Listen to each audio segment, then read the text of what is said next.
प्रवक्ता स्वामी सच्चिदानंद परमहंस भक्ति निकेतन आश्रम पेटलाद दंताली બર્મિંગહામમાં પ્રવચન. ભાગ્ય છે કે એમના અમૂલ્ય લાભ આપીને લંડનથી ફક્ત 2 કલાક માટે પધારીને આજે આપણે પ્રવચન આપશે. હાજરી કદાચ સ્વામીજીને બહુ ઓછી લાગશે, પણ અમારી બર્મિંગહામની સરખામણીમાં આ હાજરી તો અમારા માટે ઘણી મોટી કહેવાય. કારણ કે અમારે અહીંયા ક્વોન્ટિટી કરતાં ક્વોલિટીનું મહત્વ વધારે છે. આ બધા એક જિજ્ઞાસુઓ છે, પહેલી જ તક મળે છે તમારી સાથે જોડાઈ જાય એમ છે, પણ એ તક ન આપવાનું કામ આપણું બધાનું છે. આશા રાખીએ કે આ સ્વામીને શાંતિથી સાંભળીશું અને ખરેખર આજે આપણે એમની જે મીઠી વાણી છે, મધ્યસ્થી વાણી છે, આપણી સંસ્કૃતિ, આપણા રીત રિવાજો, આપણો ધર્મ, એનું જતન કરવાની જે આપણે કંઈક થોડી ઘણી કોશિશ કરીએ છીએ, એ કોશિશમાં આપણને કંઈક પ્રોત્સાહન મળે, કંઈક પ્રેરણા મળે, એવું કંઈક સ્વામીજી કહેશે. તો બાબુ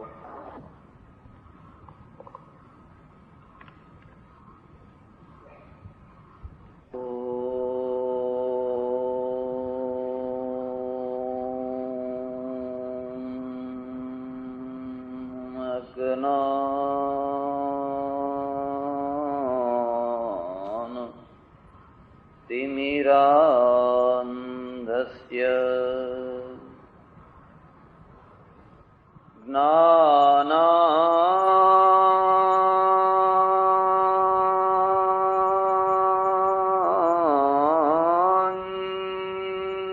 ज्ञानाञ्जन शलाकया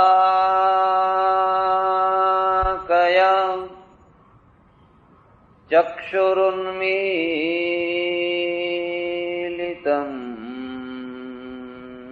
येन तस्मै श्रीगुरवे नमः.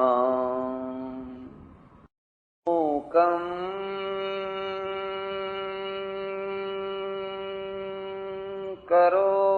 करोति वाचालं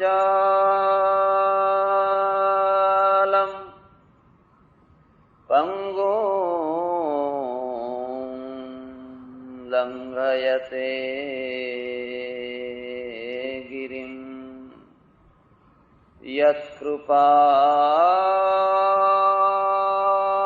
यत्कृपातमं वन्दे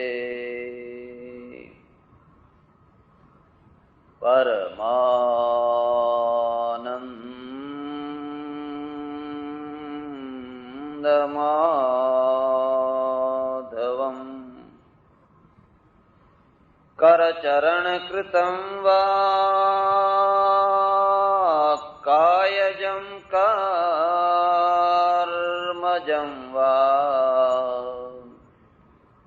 श्रवणनयनजं वा मानसं वा अपराधम् विहितमविहितं वा सर्वमेतत् क्षमस्व.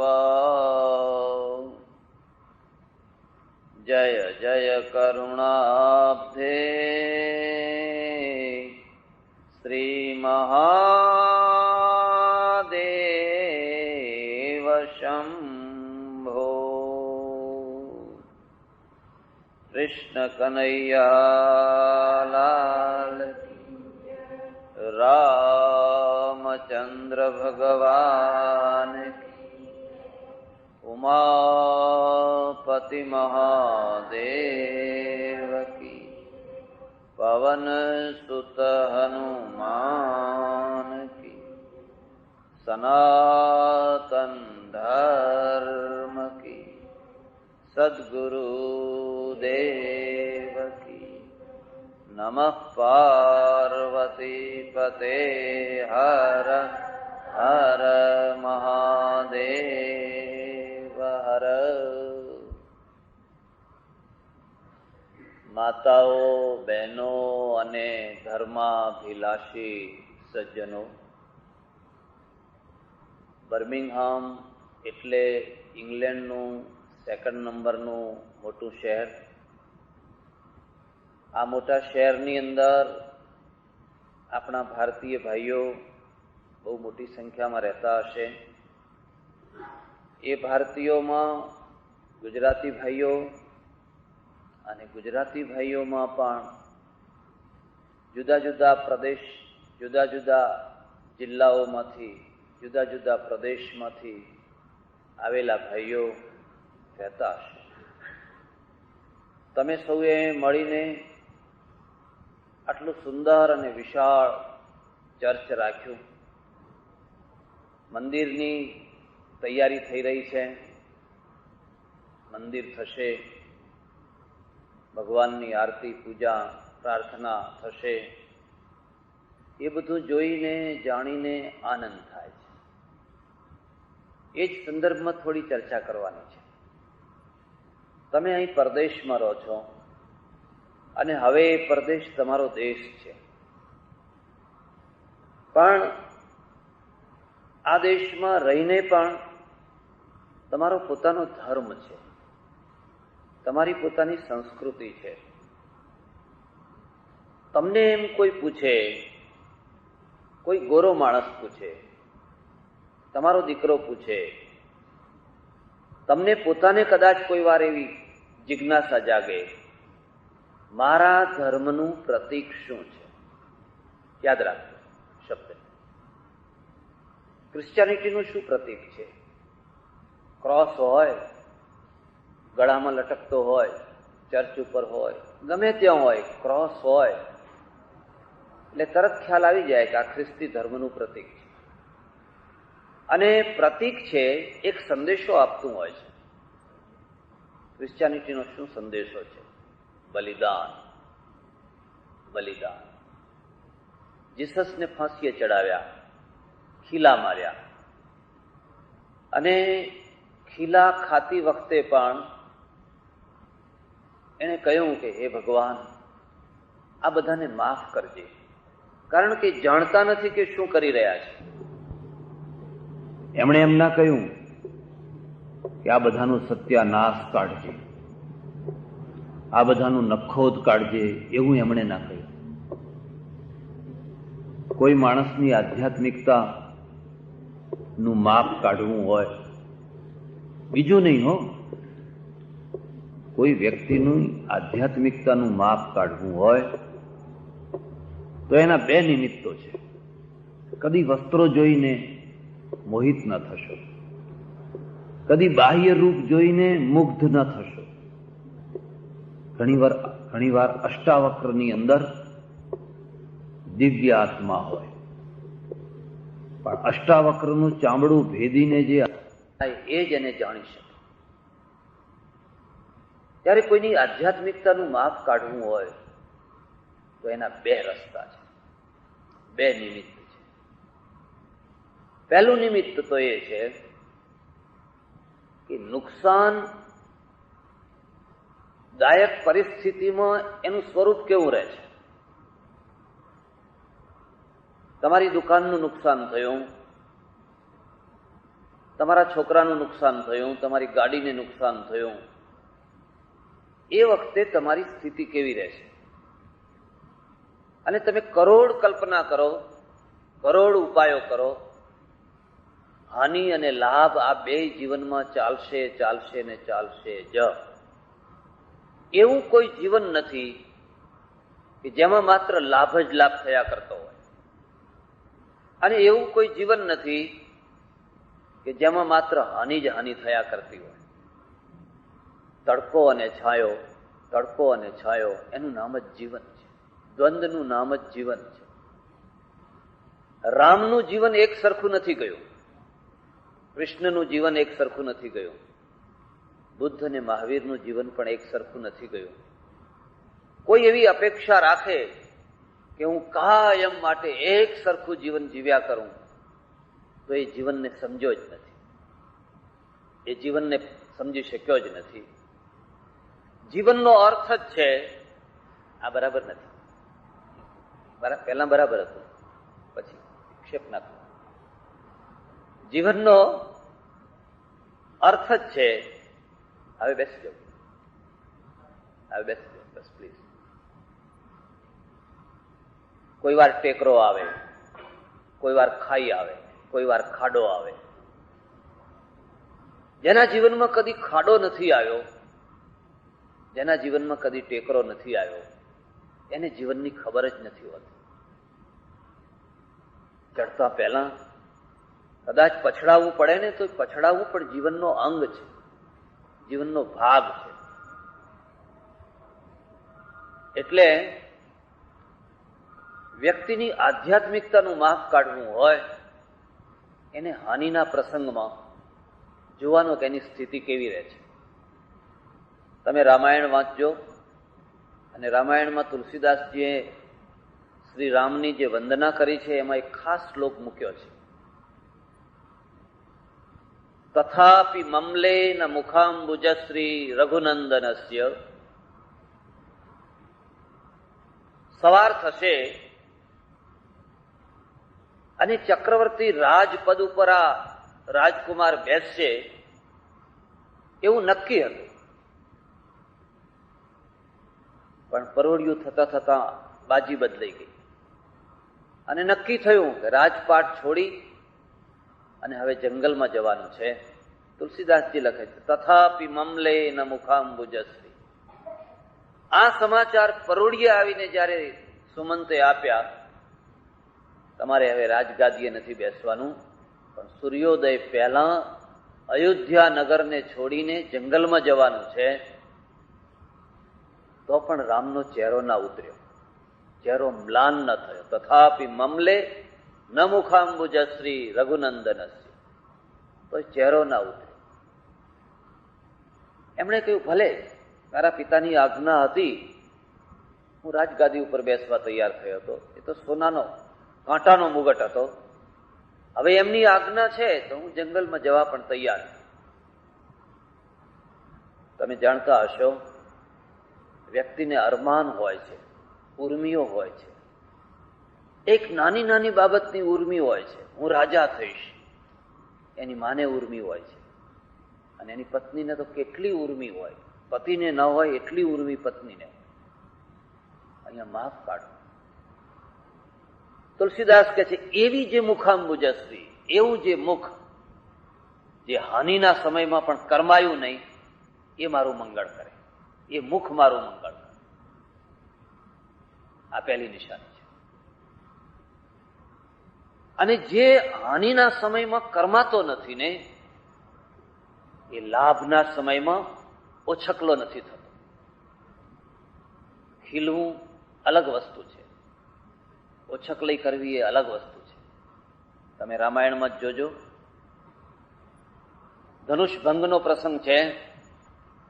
જનકે ધનુષ મૂક્યું છે, ઘોષણા કરી, જે કોઈ આ ધનુષને તોડશે, ઉપાડશે, હલાવશે, સીતાજી એને વરમાળા પહેરાવશે. અને પછી તો તમે જાણો છો કેટલા રાજાઓ એક પછી એક ધામ ધામ ધામ ધામ કરતા કરતા હમણાં ઉપાડીને ફેંકી દઉં, હમણાં તોડી નાખું, હમણાં તોડી નાખું.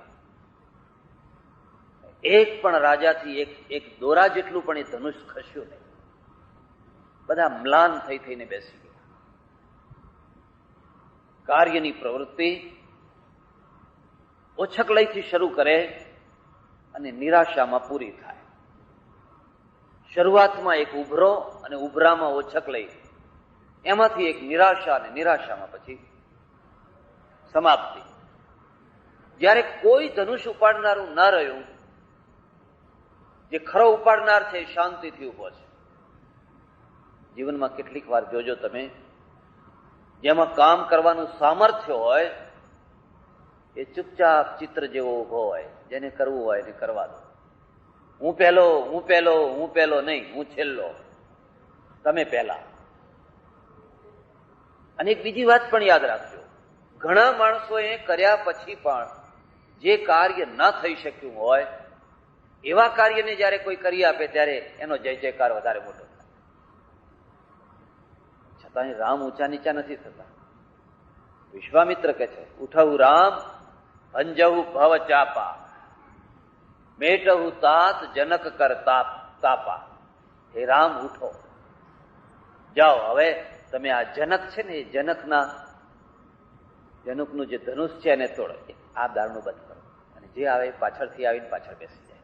ઠેઠ સુધી વિક્ષેપ થશે, ઠેઠ સુધી પાછળથી આવીને પાછળ બેસી જાય.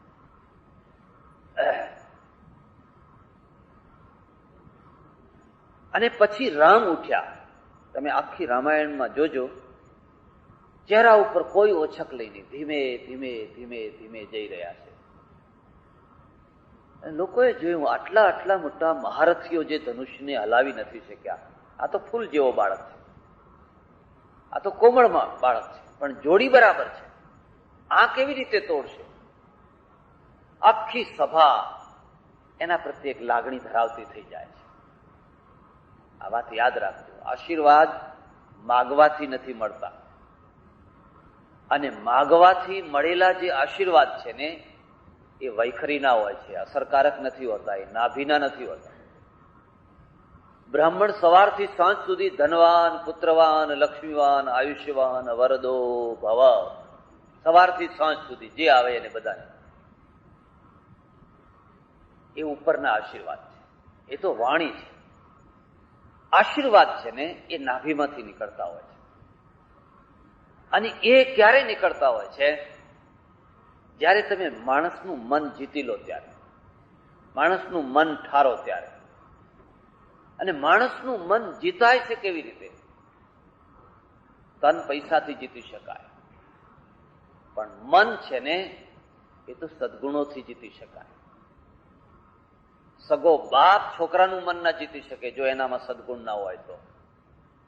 પૈસા હોય તો એ બાપા બાપા કરે એ વાત જુદી છે, પણ સગો બાપ છે એ છોકરાનું મન ના જીતી શકે જો બાપમાં કોઈ સદગુણ ના હોય. એ પત્નીનું મન ના જીતી શકે જો પુરુષમાં કોઈ સદગુણ ના હોય તો. કોઈને કોઈ એમાં ગુણ હોવો જોઈએ. ગુણોથી મન જીતાય, અને ગુણો છે એને કેળવવા, એનું નામ જ જીવનનું ઘડતર. જીવનના ઘડતરનો બીજો કોઈ અર્થ નથી. સદગુણોને કેળવવા, બસ એનું નામ જ જીવનનું ઘડતર. આ બારણું બંધ કરાવી દો, અહીં બંધ કરી દો, કોઈ આ બાજુથી આવે નહીં, અહીંથી આવે. સદગુણોની ઉપેક્ષા કરવામાં આવે, બસ એનું નામ જ જીવનનો બગાડ છે. આખી સભા કહે છે કે હે ભગવાન, અમારા પુણ્ય આ બાળકને મળે, આ યુવાનને મળે, પણ ધનુષ્ય તોડે.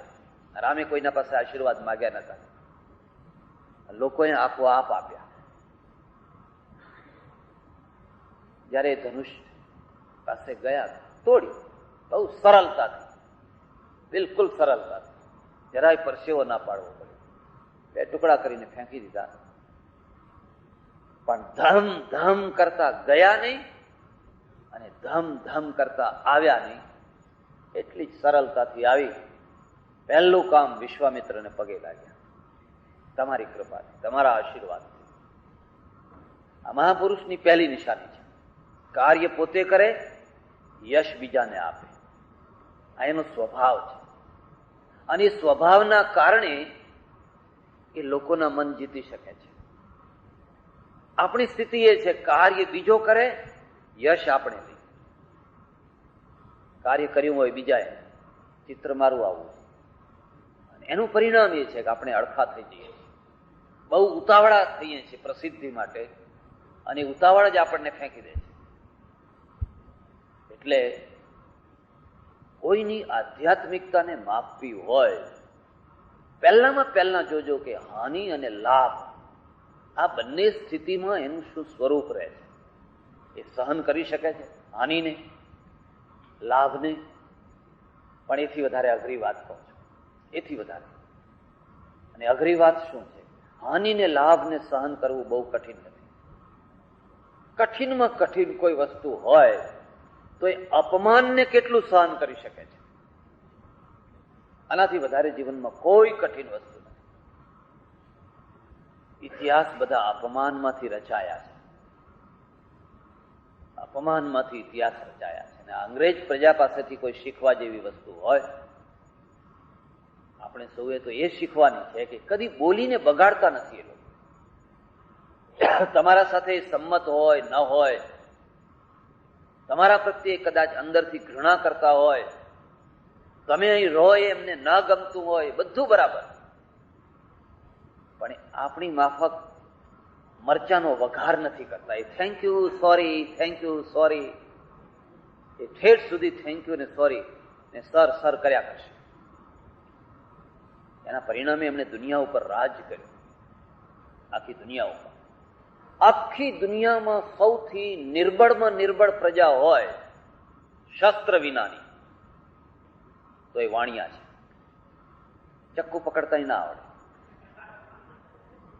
તલવારની વાત તો બહુ દૂર રહી, પણ સારી રીતે ચક્કુ પકડતા ના આવડે. પણ આ ઓછામાં ઓછી પ્રજા, નિર્બળમાં નિર્બળ પ્રજા, શસ્ત્ર વિનાની પ્રજા હોવા છતાં આખી દુનિયામાં સૌથી ઓછામાં ઓછો માર ખાય છે. વાણીએ માર ખાધો જ સાંભળ્યો તમે? વાણીઓ માર ના ખાય, ભાગ્યે જ માર ખાય. આખા ગામમાં 200 ઘર દરબારના હોય, 200 પટેલના હોય, 200 ઠાકોરના હોય, ફલાણાના હોય, 5 ઘર વાણિયાના હોય. 5 ઘર એ 500 ઘર ઉપર આમ ચોટી પકડીને ઉભા હોય, પણ કોઈ વાણિયા ઉપર હાથ ના ઉપાડી શકે. એનું કારણ એની પાસે તલવાર નથી કે બંદૂક નથી, બંદૂક વાળા પેલા છે. એનું કારણ એ છે કે એની પાસે જીભ ઉપર કંટ્રોલ છે, એની વાણી ઉપર કંટ્રોલ છે, એને બોલતા વ્યવહાર કરતા કંટ્રોલ છે. આ એના પાસેથી શીખવા જેવું છે. એટલે માણસની આધ્યાત્મિકતાને જો માપવી હોય તો એનું સૌથી ઊંચામાં ઊંચું કારણ એ છે કે અપમાનજનક સ્થિતિમાં પણ એનું કેવું સ્વરૂપ રહે છે. એથી વધારે કોઈ ઊંચી સ્થિતિ નથી. એવું કહેવાય છે કે તુલસીદાસ નો જયારે જય જયકાર થતો હતો અયોધ્યામાં, કાશીમાં, અને એક નિયમ છે, કોઈની પણ ઉન્નતિ, પછી આર્થિક ક્ષેત્રની હોય કે ધાર્મિક ક્ષેત્રની હોય કે રાજકીય ક્ષેત્રની હોય, કોઈની પણ ઉન્નતિ દુશ્મન વિનાની હોતી જ નથી. તમારી ઉન્નતિ થાય, તમારી ચડતી થાય એટલે થોડાક લોકોના પેટમાં તો પીડા ઉપડવાની ને ઉપડવાની જ, સૂળ આવવાનું જ છે. તમે એનું કંઈ નહીં બગાડ્યું હોય તો એને પેટમાં દુખવાનું જ છે. અને ઉન્નતિ માટેની આ પહેલી શરત છે. તમે આ અકારણ ઉભા થયેલા જે શત્રુઓ છે ને, એની સામે કેટલા ઝઝૂમી શકો છો, એ જ તમારી લાયકાત છે. પેલું પૈસા કમાવા એટલા કઠિન નથી, પણ આ અકારણ ઉભા થયેલા જે શત્રુઓ છે એની સામે તમે કેટલા ઝઝૂમી શકો છો, કેટલા ઉભા રહી શકો છો, એ જ તમારી લાયકાત છે ને એ જ આગળ વધવાની નિશાની છે. બાકી બધી લાયકાત હોય ને સામે તમે ઉભા ના રહી શકો તો લોકો ફેંકી દે, તમે કચરાની ટોપલીમાં ફેંકી દે. તુલસીદાસ જયારે જય જયકાર થાય ચારે તરફ તુલસીદાસ તુલસીદાસ તુલસીદાસ.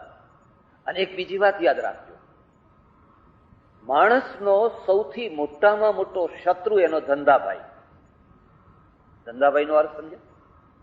ડોક્ટરનો દુશ્મન ડોક્ટર, વકીલનો દુશ્મન વકીલ, વેપારીનો દુશ્મન વેપારી. મારી વાત ઉપર વિશ્વાસ ન હોય તો તમે એક ડોક્ટર પાસે જઈ અને એટલું કહેજો કે પેલા ડોક્ટર છે ને ઇન્જેક્શન આપે તો એટલું સરસ ઇન્જેક્શન આપે કે ખબર જ નથી પડતી. એટલે તરત પેલાને ધમધમાટી આવી જશે, અરે શું અમે સાથે ભણતા હતા, એ તો 4 વર્ષે પાસ થતો હતો, મઢ પાસ થતો હતો, અમે સાથે ભણતા હતા. એના વખાણ આ ડોક્ટર સાંભળી નહીં શકે. પણ જો તમે એટલું કહો એ ડોક્ટર આપે તો આ બધું ફૂલી જાય છે એને કઈ એને ખબર તો એને બહુ આનંદ થાય. ખબર બોલો, હજુ વધારે બોલો, આવું ને આવું બોલતા રહો, કાયમ આવું ને આવું બોલતા રહો, હજુ વધારે બોલો. ધંધાભાઈ છે ને એમાં સ્પર્ધા છે, અને એ સ્પર્ધાનું ક્ષેત્ર ધાર્મિક ક્ષેત્રમાંથી એ બચ્યું નથી. અમે બધા કથાકારો, પ્રવચનકારો એનાથી મુક્ત નથી.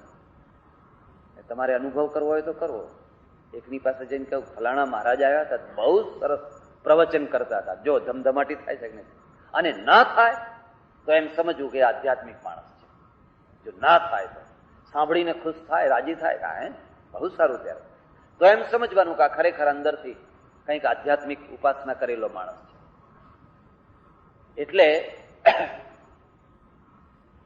અહીંયા આ દેશમાં આપણે અહીં તમે આવીને અહીં વસ્યા છો ને આટલું સરસ મજાનું ચર્ચ રાખ્યું છે. ધીરે ધીરે હવે મંદિર શરૂ થઈ રહ્યું છે. આ હોલ છે, એટલો સરસ મજાનો હોલ છે, આ બધું છે. પણ તમારા આગળ કેટલાક ગંભીર પ્રશ્નો છે.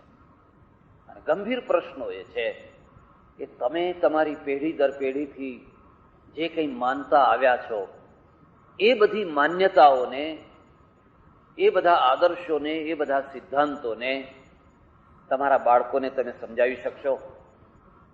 તમારા બાળકો પાસે એનો સ્વીકાર કરાવી શકશો? એક વાત. તમારા પડોશીઓ, અહીંના અંગ્રેજો વગેરે, એમના ગળે તમારી કોઈ વાર આ વાત ઉતારી શકશો? એમને એમ સમજાવી શકશો કે અમે દુનિયાની કોઈ મૂર્ખ પ્રજા નથી, અમે કોઈ મદારી પ્રજા નથી, નાગની પૂજા કરનારા માત્ર નથી, અમારી પાસે કંઈક છે, એ વાત તમે એમને સમજાવી શકશો?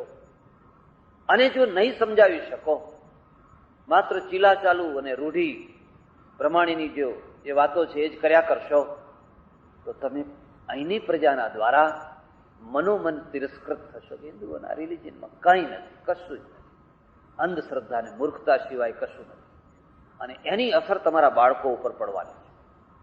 એટલે મારે તમને આ જે વાત કહેવાની છે થોડી મહત્વની છે, થોડી અઘરી પણ છે, પણ થોડી મહત્વની પણ છે. જેમ મેં કહ્યું એમ પહેલી જ શરૂઆત કરીએ. તમારા ધર્મનું પ્રતીક શું છે? એવું શું છે જેમ પેલાનો ક્રોસ છે સામે, જીસસને ફાંસીએ ચડાવ્યા, ખીલા માર્યા, કાંટાનો મુગટ પહેરાવ્યો, અપમાનિત કર્યા, એને આશીર્વાદ આપ્યા, ભગવાન એમને ક્ષમા કરી. આ એની આધ્યાત્મિકતા. અને એટલા માટે આજે હજારો વર્ષ પછી પણ એની પૂજા થાય છે. આખી દુનિયામાં પહેલા નંબરની પ્રજા એને ભેગી, બહુ સંખ્યક પ્રજા ભેગી કરી દીધી. મુસ્લિમોનું શું પ્રતીક છે? ક્રોસ હોય એટલે આપણે સમજી જઈએ ખ્રિસ્તી દેવળ છે, ખ્રિસ્તી ધર્મ પાળે છે. મુસ્લિમોનું શું પ્રતીક છે? મુસ્લિમોનું પ્રતીક છે બીજનો ચંદ્ર, દ્વિતીયાનો ચંદ્ર. અને દ્વિતીયાના ચંદ્રની પાછળથી શું પ્રેરણા છે? એ ઉદ્દીયમાન છે, એ વર્ધ્યમાન છે. ભગવાન આવીને તમને પૂછે કે બોલો દ્વિતીયાનો ચંદ્ર થવું છે કે પૂનમનો ચંદ્ર થવું છે? કયો ચંદ્ર થવાનું પસંદ કરશો? અને જો પૂનમના ચંદ્ર થયા તો બીજા દિવસથી ક્ષય, બીજા દિવસથી અંધારીઓ શરૂ, આજનો દિવસ ચમકી લો. પણ જો દ્વિતીયાના ચંદ્ર થયા તો બસ વધ્યા જ કરો, વધ્યા જ કરો, વધ્યા જ કરો. અને વધવું માણસને ગમે છે, ઘટવું નથી ગમતું. 50 કરોડનો આસામી હોય અને 45 કરોડનો થઈ જાય તો એને રાત્રે ઊંઘ ના આવે. 50 ને 45માં કઈ બહુ ફેર પડવાનો નથી, એના છોકરા કઈ ભૂખે નથી મરવાના. પણ એને મહિનાઓ સુધી ઊંઘ ના આવે કે મારા 5 કરોડ આ વર્ષમાં ગયા, કારણ કે ઘટ્યો. પણ પાનના ગલ્લા વાળો હોય, 500 રૂપિયાનો પાનનો ગલ્લો હોય, અને પાનના ગલ્લાની સાથે સાથે કઈ 500 રૂપિયાની વધારે મોટી દુકાન કરી દે તો એને આનંદ આવે. માત્ર 500 રૂપિયા એડ કરી દે. વધવું એ સૌને ગમે છે, ઘટવું એ કોઈને ગમતું નથી. અને વધ્યા પછી ઘટવું તો બહુ દુઃખદાયી છે. એકવાર તમારી આબરૂ જામી જાય, એકવાર તમારો યશ ફેલાઈ જાય અને પછી ઘટવાનું થાય, બહુ દુઃખદાયી, બહુ ત્રાસદાયી. પેલા ના હોય તો કશું વાંધો નહીં, અને એકવાર તમારો જય જયકાર થાય અને પછી તમને નાના થવાનું આવે, બહુ દુઃખદાયી. હું તુલસીદાસની વાત કરતો. તુલસીદાસ વૃંદાવનમાં ગયા. વૃંદાવનમાં ગયા ને અમારે સાધુઓની તો વાત જ જવા દો. એટલું સારું છે કે તમે અમને પૂજો છો, એટલું ઘણું સારું છે. એટલે મારાથી બાઇક ઉપર વાત ના કરી શકાય, પણ અમારા અંદર અંદરના નિશ્ચિત કોડ વર્ડો હોય છે એકબીજાને કહેવા માટેના. એ તો જે જાણતા હોય એ જ જાણે, મારે અહીં કહેવા નથી તમને. અયોધ્યા કા આયા હૈ, વો અયોધ્યા કા આયા હૈ, એટલે તુલસીદાસ અયોધ્યાથી આવ્યા. એને સૌથી છેલ્લા જમવા બેસાડ્યા. જે માણસ જમવામાં પહેલા નંબરે બેસવાની જેની લાયકાત હતી, પણ વ્યવસ્થા અનાળીઓના હાથમાં હતી એટલે એને સૌથી છેલ્લા નંબરે બેસાડ્યા. અને પેલા બેસી ગયા, જ્યાં બેસાડ્યા ત્યાં બેસી ગયા. એટલું જ નહીં, પણ એને સરખું પતરાળું ના આપ્યું. કોઈનું માન સહન નથી થતું, અને માનને યોગ્ય છે એને માન સહન નથી થતું. જયારે પીરસતો પીરસતો કોઈ માણસ આવ્યો, રોટલી આપી હાથમાં લઈ લીધી. દાળ વાળો આવ્યો, શામાં દાળ લીધી, પાસે જ કોઈનું જોડું પડેલું મૂકી દીધું. 0 પોઈન્ટ અહંકાર છે ને, એ ઉતરતા ઉતરતા ઉતરતા ઉતરતા 0 પોઈન્ટે પહોંચે ને ત્યાંથી ઈશ્વર શરૂ થાય. આ રામાયણમાં જે દૈવી વાણી આવી એમને નથી આવી. તમારો આખો પોઈન્ટ ઉતરતો ઉતરતો ઉતરતો હું કાંઈ નહીં, કવિ ન હોઉં મેં ચતુર કહાઉં, મતિ અનુરૂપ રામ ગુણ ગાઉં. કઈ પોતાના અવગુણ લખ્યા છે, કઈ અવગુણ લખ્યા છે, કઈ અવગુણ લખ્યા છે. અને ક્યારે અવગુણ લખી શકે કે જયારે એનો અહમ છે ને એકદમ 0 પોઈન્ટ ઉપર નીચે આવી ગયો હોય. અને નીચે આવે બસ ત્યાંથી પછી પરમેશ્વર શરૂ થઈ જાય. પછી પરમેશ્વર શરૂ થઈ જાય, રામાયણ અમર થઈ ગઈ. રામાયણના માધ્યમથી હજારો લોકો અમર થઈ ગયા. તુલસીદાસની એ જ વાતો, પણ એ જ વાતો કઈ કઈને અમે લોકોએ અમારો જય જયકાર કરી નાખ્યો. તુલસીદાસની વાતો લઈ લઈ, કારણ કે એકદમ 0 પોઈન્ટ ઉપર એના અહંકારને લઈ જાય. આ આધ્યાત્મિકતાનું માપ છે. એટલે મુસ્લિમો છે એમનું પ્રતીક છે દ્વિતીયાનો ચંદ્ર. અને તમે જુઓ છો આખી દુનિયામાં એ વધી રહ્યા છે, જોરથી વધી રહ્યા છે. આજથી 1300 વર્ષ ઉપર એ ધર્મની શરૂઆત થઈ. 1300 વર્ષ માત્ર થયા, તમને તો હજારો વર્ષ થયા. 1300 વર્ષમાં પૈગંબરના મૃત્યુ પછી ખલીફાના હાથમાં ગાદી આવી. 100 વર્ષમાં ઠેઠ સ્પેન સુધીનો પ્રદેશ જીતી લીધો. અરબસ્તાનથી માંડીને સ્પેન સુધી લીલો વાવટો. હું હમણાં સ્પેન જઈને આવ્યો.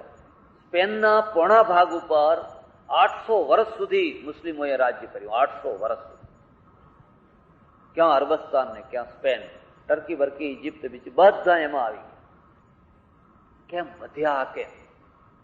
દ્વિતીયાનો ચંદ્ર. આપણે પૂનમનો માગી લીધો એટલે ઘટ્યા જ કરો, હવે ઘટ્યા જ કરો, ઘટ્યા જ કરો. દ્વિતીયાનો ચંદ્ર. એવી કોઈ પ્રજા નથી જેને એ સ્વીકારી ન શકતા હોય. કન્યા સ્વીકારવામાં વાંધો નહીં, રોટી વ્યવહારમાં વાંધો નહીં, બેટી વ્યવહારમાં વાંધો નહીં. બહુ સરળ, બહુ સહજ, જોત જોતામાં ફેલી ભારતમાં ઠેઠ ફિલિપાઇન્સ સુધી જ્યાં જુઓ ત્યાં એમની પાસેથી આ શીખવા જેવું છે. અને હું તમને એક ખાસ વાત કહું છું, રોટી વ્યવહાર અને બેટી વ્યવહારની ઉદારતા જે પ્રજા પાસે હશે એ પ્રજા દુનિયાની સુપર પ્રજા થશે. જે રોટી અને બેટી આ બંને વ્યવહારની અંદર જેટલા સંકુચિત હશે એટલી જ પ્રજા માર ખાતી થશે. આપણે બેયમાં સંકુચિત. કઈ નાતના છો? મને ઘણી વાર પૂછે લોકો. દેશમાં હું મહિનો 2 મહિના પ્રવચન કરું અને નાતની એવી વ્યવસ્થા, સજ્જડ વ્યવસ્થા છે. અમે આખો ચાતુર્માસ કર્યો હોય, ચારે તરફ જય જયકાર થતો હોય, મહારાજ આયા, વિદ્વાન છે, ફલાણા છે, આવું. પણ જો એમને એટલી ખબર પડી જાય કે આ મહારાજ તો વાઘરી છે, બસ ખલાસ, મારી બધી વિદ્વત્તા ખતમ. આટલી જ ખબર પડી જાય, મહારાજ છે ને તમે જાણો છો એમનું દૂધ કયું છે? તો વાઘરી છે, વાળંદ છે, ફલાણા છે, બસ ખલાસ. કોઈ બીજા દિવસે આવે, મારું હાડું વાઘરું, એમ કે મહાત્મા થઈને બેઠું છે.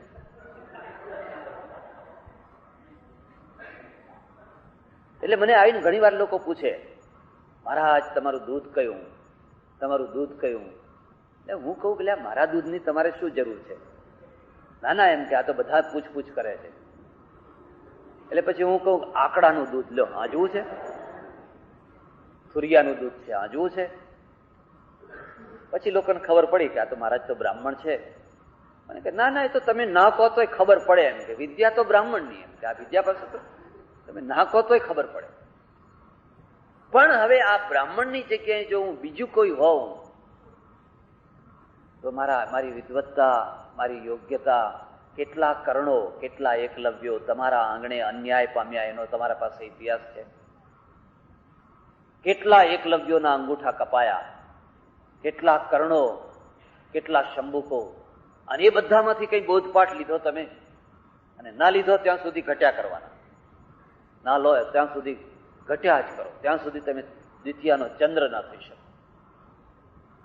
એટલે એમની પાસે એમનું પ્રતીક છે ચંદ્ર, દ્વિતીયાનો ચંદ્ર વધ્યા જ કરે, વધ્યા જ કરે. પણ હિન્દુ ધર્મ જેને આપણે કહીએ છીએ સનાતન ધર્મ, એ સનાતન ધર્મનું પ્રતીક શું? તમે કદાચ જાણતા હશો, ના જાણતા હોય તો હું તમને કહું. આપણા ધર્મનું પ્રતીક છે સાથીઓ, સ્વસ્તિક. સ્વસ્તિક છે ને, એ સાથીઓ આપણા ધર્મનું પ્રતીક છે. અને એ વ્યાપક અર્થમાં છે. જૈન, બૌદ્ધ, હિન્દુ આ ત્રણેય સાથીયાને માને છે, સ્વસ્તિકને માને છે. એવું હું હમણાં જયારે યુરોપના થોડા દેશોમાં ફરીને આવ્યો, એક ટ્રેનના ડબ્બામાં બેઠેલા એક ઓસ્ટ્રિયન ભાઈ હતા. તો હું પોસ્ટકાર્ડ લખતો હતો, પેલું પિક્ચર વાળું દેશમાં, મેં પહેલા ઓમ ઉપર ચિતર્યો. એટલે એને મને પૂછ્યું કે આ શું છે? મેં કહ્યું આ અમારા ગોડનું પ્રતીક છે, અને આના અંદર બહુ મોટા મિનિંગ છે. આખું માંડુક્ય ઉપનિષદ એના માટે લખ્યું છે. ઓમિત્યેતદ અક્ષરમિદમ સર્વમ યદ ભૂતમ યદ ભવિષ્યત ભવત ભવિષ્યત સર્વમ ઓમકાર એવ. આખું માંડુક્ય ઉપનિષદ એના માટે લખાયું છે. આ બ્રહ્માંડોના બ્રહ્માંડ એ ઓમમાં આવી જાય છે. આ અમારું પ્રતીક છે. અને અમારા ધર્મનું પ્રતીક છે એ સાથીઓ છે. એટલે મેં સાથીઓ દોર્યો એ કાર્ડ ઉપર. એક જર્મન બાઈ બેઠેલી, મને કે હિટલર, હિટલર. હા, મેં કહ્યું ના, તને ખબર નથી, આ હિટલરના સાથીઓ ઊંધો હતો. એના પાંખડા ઊંધા છે, તમારે જોવા હોય તો જોજો. આપણા પાંખડા જમણા હાથે વળે છે, એના પાંખડા ડાબા હાથે વળે છે. એને સમજણ પાડી કે અમારા પાંખડા જમણા હાથે વળે છે, એના ડાબા હાથે વળે છે. પણ આ અમારા ધર્મનું પ્રતીક છે. તો સાથીઓ તો તમારે ઘરે ઘર કદાચ દોરેલો હશે. અને ઘણી વાર તો એટલું દુઃખ થાય કે આપણે આપણા પ્રતીકોની મર્યાદા નથી રાખી શકતા. ક્યાં દોર્યો હોય? જ્યાં પગ મૂકવાનો હોય ત્યાં, ઉંબરાના વચ્ચો વચ્ચે. હવે એના ઉપર પગ મૂકીને ચાલો. હું ઘણી વાર જમવા જાઉં, બરાબર ઉંબરાના વચ્ચે જ દોરેલો હોય. હું કહું અહીં સાથીઓ દોરાય? હવે રોજ પગ મૂકીને ઉપર જાઉં છું, અને બૂટ પહેરેલા પગ મૂકીને ઉપર જાઉં છું. તમને તમારા ધર્મના પ્રતીકનું ગૌરવ ન હોય તો એનું માન રહેશે કેવી રીતે? એને દિવાલ ઉપર દોરો, એવી જગ્યાએ દોરો જ્યાં પગ ના પડે. એકવાર આફ્રિકામાં એક બેનના ત્યાં જમવા ગયેલો. એને મને કહ્યું કે મહારાજ અહીંયા હો. સંડાસ ને સંડાસની બાજુમાં સાથીઓ દોરેલો, થોડા 2 ફૂટ દૂર જ. મેં કહ્યું અહીં સાથીઓ કેમ દોર્યો છે? કે અમારે ઘેર શંકરાચાર્ય મહારાજની પધરામણી થયેલી ને, એ અહીં ઉભા રહેલા, એટલે અહીં સાથીઓ દોર્યો છે. આ સારું છે. સંડાસમાં જતા આવતા એના ઉપર પગ પડે, જતા ને આવતા એના ઉપર પગ પડે. આપણામાં શું ખૂટે છે? શું વસ્તુ ખૂટે છે? કારણ કે સ્વમાનમાંથી સર્વમાન પ્રાપ્ત થાય. પહેલા સ્વમાન, પછી સર્વમાન. આપણે જેને માન નથી આપતા. હું એકવાર કાશ્મીરથી આવું, એક શીખની ટ્રકમાં બેઠેલો આગળ, ઘણા વર્ષો થઈ ગયા. પછી તો ઘણી વાતો છે, પણ મેં એને પૂછ્યું કે આ બધી ટ્રકવાળા પોતાના કેબિનમાં કોઈ દેવ દેવીઓ કંઈ આ તે ફોટા રાખે છે, તું ગુરુ નાનક દેવનો કે ગુરુ ગોવિંદસિંહનો ફોટો કેમ નથી રાખતો? તું શીખ છે, ફોટો કેમ નથી રાખતો? એને મને બહુ સરસ વાત કહી. મને કે જુઓ મહારાજ, હું તો ડ્રાઈવર છું, દારૂ પીવું, ફલાણું ખાઉં, આ કરું, આ ફોટો રાખીને એની મર્યાદા ના રાખીએ એના કરતા ના રાખવો સારો. મને એમ લાગ્યું પેલા આસ્તિકો કરતા આ વધારે સાચો આસ્તિક. ખોટા જ ખોટા ભરી દીધા છે. અને હવે જે ખાવું હોય, જે પીવું હોય, જેમ કરવું હોય એમ કરો. પેલો કહે છે ના, હું નહીં રાખું, કારણ કે રાખવું તો મારે એની મર્યાદા રાખવી પડે. મર્યાદા રાખી શકાય નથી, એટલે હું નહીં રાખું. આપણું પ્રતીક છે સાથિયા. પણ સાથિયાનો કોઈ મેસેજ છે? સાથિયામાંથી કોઈ સંદેશો છે? પેલા ક્રોસમાં સંદેશો છે, બલિદાન. અને એનું પરિણામ તમે જુઓ, સુખનું બલિદાન આપીને કેટલા પાદરીઓ, કેટલી નન્સો મેલેરિયા વાળા એરિયામાં સાપ ને વીંછી અને પાણી જ્યાં ખરાબ છે એવા એરિયામાં જઈ અને વર્ષો સુધી ધૂણી ધખાવીને પડ્યા છે. તમને ખબર હોય કે ન હોય, નાગાલેન્ડમાં અંગ્રેજોના સમયમાં પાદરીઓ જ્યારે જવાના શરૂ થયા, લગભગ 70 થી 75 પાદરીઓને નાગાલેન્ડની પ્રજા કાચા ને કાચા કાપીને ખાઈ ગઈ. એ તો જંગલી પ્રજા હતી. આ લોકો જાય, દર્પણ લઈને જાય, બાઇબલ લઈને જાય, બહારનો આવેલો માણસ જોયે એટલે પકડીને એને કાપીને કાચા ને કાચા ખાઈ. 70 થી 75 પાદરીઓએ બલિદાન આપ્યા છે. એનું પરિણામ આજે ખબર છે? આજે આખું નાગાલેન્ડ ક્રિશ્ચિયન છે. હિન્દુને બેસવાની જગ્યા નથી. હિન્દુનો અંદર પગ મારે જવું હોય તો પરમિટ લેવી પડે. હું એમને નાગાલેન્ડમાં ના જઈ શકું. કેમ? આપણે કેમ કોઈ ના ગયા? પેલા કેમ ગયા? અને ગયા તો આટલા બલિદાન આપ્યા. 70-75 પાદરીઓને મારી નાખ્યા એ લોકો. આફ્રિકામાં કેટલાને મારી નાખ્યા. પણ બીજો જાય, પછી ત્રીજો જાય, પછી ચોથો જાય, એમ કરતા કરતા કરતા એ આખી પ્રજાને આજે એકદમ ચુસ્ત ક્રિશ્ચિયન બનાવી દીધી. કારણ કે મેસેજ છે, જાઓ તમારા સુખના બલિદાન આપો અને જે દુઃખી માણસ છે એને સુખી કરો. એને અનાજ આપો, કપડાં આપો, મકાન આપો, શિક્ષણ આપો, દવા આપો, એને કોટ પાટલું પહેરતા શીખવાડો, ટાઈ બાંધતા શીખવાડો, એને નવું જીવન આપો. મેસેજ એમાંથી ક્રિશ્ચિયાનિટી આખી દુનિયા ઉપર ફેલાય. મુસ્લિમોના પ્રતીકમાં મેસેજ છે, ચંદ્રની માફક વધો. બસ વધવું એ તમારું કામ છે. અપનાવો, અને જેને અપનાવો એને બ્રધરહુડ, ભાઈચારો, બ્રધરહુડ. અજાણ્યો માણસ હોય પણ ઇસ્લામનું નામ પાડે એટલે બધા એક, સુખમાં દુઃખમાં. મસ્જિદમાં નમાજ પડતા હોય તો એક લાઈનમાં બધા એક સાથે, જમતા હોય તો સાથે બેસીને જમો. અભડાવાની વટલાવાની કોઈ વાત. તમારો મેસેજ શું છે? તમારા સાથિયાનો મેસેજ શું છે? જરાક ઊંડી વાત છે, થોડું ધ્યાન આપવું પડશે. પહેલા તો તમે એક ચોકડી બનાવો, પ્લસ બનાવો. પ્લસ બનાવશો એટલે એક ચોકડી તૈયાર થશે અને એમાં 4 દિશાઓ છે. હિન્દુ ધર્મ એટલે જેને આપણે સનાતન ધર્મ કહીએ છીએ, એ 4 લક્ષ્યો માને છે, જીવનના 4 લક્ષ્યો: ધર્મ, અર્થ, કામ અને મોક્ષ. આ 4 શબ્દો યાદ રાખો. શરૂઆત ધર્મથી. ધર્મ એક, અર્થ, કામ અને મોક્ષ. આ 4 એના 4 દિશાઓ છે. આપણા ત્યાં ઓછામાં ઓછા 3 પીરિયડ આવ્યા છે. એક વૈદિક પીરિયડ, એક જૈન બૌદ્ધ પીરિયડ અને એક પૌરાણિક પીરિયડ. આવા 3 પીરિયડ. તમે વૈદિક પીરિયડમાં જઈને જુઓ છો તો આ 4નો સ્વીકાર છે. દુનિયા ઉપર નફરત નથી, સંસાર ઉપર ઘૃણા નથી. વૈદિકનો ઋષિ છે એ કહે છે, યવાશ્ચમે, ગોધુમાશ્ચમે, માસુરાશ્ચમે. એ ભગવાન, મારા ખેતરમાં ખૂબ જવ ઉગે, ખૂબ ઘઉં ઉગે, ખૂબ મસૂર ઉગે. મારા ઘોડા બહુ સારા હોય, મારા ધનુષબાણ બહુ સારા હોય, યોદ્ધાઓ સારા હોય. માધ્વીર્ન સંતૌષધિ, અમારી ઔષધિઓ, અમારી ગાયો, એટલું બધું સારું હોય. અને આ સમુદ્ર પર્યંત એક રાડ ઇતિ સ્વસ્તિ સામ્રાજ્યમ ભોજ્યમ મહારાજ્યમ. સમુદ્ર સુધી એક રાજ, એક રાષ્ટ્ર. આ વૈદિક પીરિયડ. એને કદી સંસારની ઉપેક્ષા નથી કરી, સંસારનો તિરસ્કાર નથી કર્યો. સ્ત્રીના પ્રત્યે પણ એટલું માન, પુરુષના પ્રત્યે પણ એટલું માન, ગ્રસ્થાશ્રમનું પણ એટલું માન. પછી બીજો પીરિયડ આવ્યો. બીજો પીરિયડ આવ્યો એની અસર એ થઈ મોક્ષ પ્રધાન ઉત્તરવર્તી કાળમાં આખી જે ફિલોસોફી વિકસિત થઈ એ જ થઈ. 84 લાખ યોનિઓ ભટકીને કેટલા પુણ્યનો ઉદય થયો ત્યારે આ મનુષ્યનો દેહ મળ્યો. અને હવે આ મનુષ્ય